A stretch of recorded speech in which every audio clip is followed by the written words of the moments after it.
Yeah, I suppose going back to the point you made about bringing the next generation in as well, of course, one of the most expensive pieces of the training and development piece is the fact that you have to take that new technician, that new engineer, and they have to do that training where they can't be, they can't bring value to the organization because they're still learning. I suppose what you're talking about there would suddenly massively accelerate that, in the sense that the new engineers or technicians coming into the business will be able to be productive and bringing value back to the business an awful lot quicker. Yeah, that's right. That's right. I mean, the position itself would be more attractive for new generations that are more technology aware, and of course, training times would be shorter and shorter because you can assist them from remote. You can send them on field doing some practice, and you can assist them. You can assist multiple people on field with the same instructor, with the same expert, with the same technician.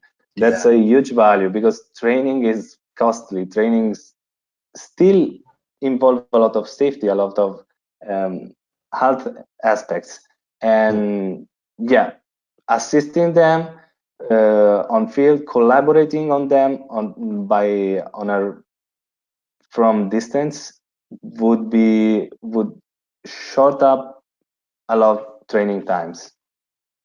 And sorry, by recording, by having so much material, by having this growing competence management database growing day by day, you have a lot of material to train them. Nowadays, you have nothing. You have paper, you have books, you have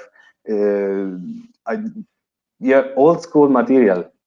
Give them videos automatically recorded by experts, by people with more experience, when you can see what they did on field, the solution they found on field. So give them some real material.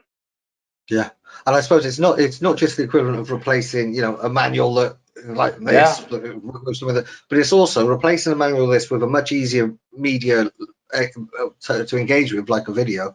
But also it's kind of going, right, this manual here, it's this page and it's this section that you want to be looking at. It's not having to digest all of it. So loads of different layers there. I suppose the other bit that came to my mind was when you're talking about the OCR. I suppose that would have a big impact on parts ordering, because if you're able to identify, right, this is the potential damage, I would assume that also that might be on the roadmap of, okay, we can also connect that to our parts and inventory management pieces. If there are bits that have to come in, is that something that would make sense to you, and is something maybe could be on the roadmap in the future? Yeah, it could be interesting for inventory management tasks, but that would be more related to terminals, to terminal activities, to warehouse activities. We have terminals as rail cargo, and it might be interesting, but on field operations, that's something totally disruptive. In warehouse management, there are technologies that are quite competitive, like RFID, barcodes. There are readers, and still you are in a closed environment. So it's going to be more challenging to go against these technologies. But on field, it's going to be game changing, I guess.